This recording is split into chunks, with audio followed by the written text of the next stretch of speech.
Ever wondered why your stomach makes that noise when you're hungry? That rumbling sound happens when your stomach or your intestines move air and fluid through the digestive tract.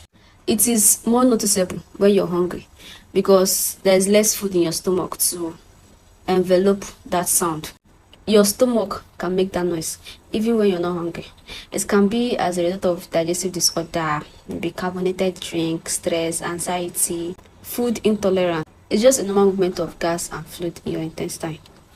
If you're curious about more fascinating health facts, don't forget to follow me for more. Like, comment, and share, and subscribe to my YouTube channel for more health tips and insights from my nursing journey in India. Thank you very much.